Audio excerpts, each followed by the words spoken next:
So this is ELC 131, Circuit Analysis 1, and we'll finish up our discussion of parallel circuits by looking at an application of parallel circuits.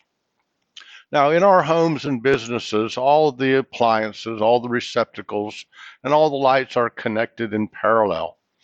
And this is really because all the loads, the lights, the components we plug into the receptacles, all require 120 volts.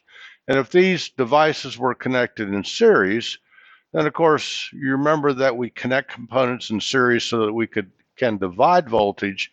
If lights and or other appliances were connected in series, then these devices would not have 120 volts connected to them. So we're going to look at an example, and the example is, are we going to be able to make breakfast without tripping this 20 amp circuit breaker? Now, the kitchen circuit in my house is protected with a 20 amp circuit breaker.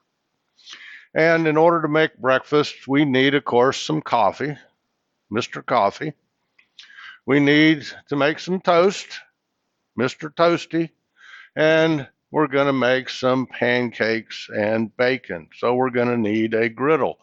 And in my house, the griddle's got a name. He's called, of course, Mr. Griddle.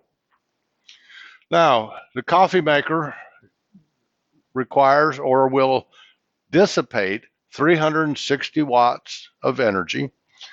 Mr. Toasty and Mr. Griddle both dissipate 960 watts of energy. So there's actually two approaches we can take to solving this circuit or answering this question, can we make breakfast without tripping the breaker? And the first approach is to calculate the maximum power that can be delivered by the source, which would be Vs times I max. So with 120 volts and a maximum current of 20 amps, the maximum power that can be delivered by the source is 2.4 kilowatts. And then we'll add up the individual power dissipations in the circuit to find the total power dissipated.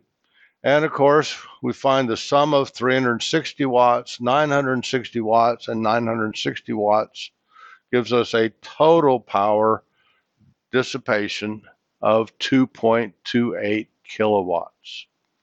So by using this approach, we can see that we can make breakfast without tripping the 20 amp circuit breaker. So the second approach to solving this circuit is to find the sum of the branch currents. Now, the current that flows through the coffee maker, I equals P over V, is 3 amps.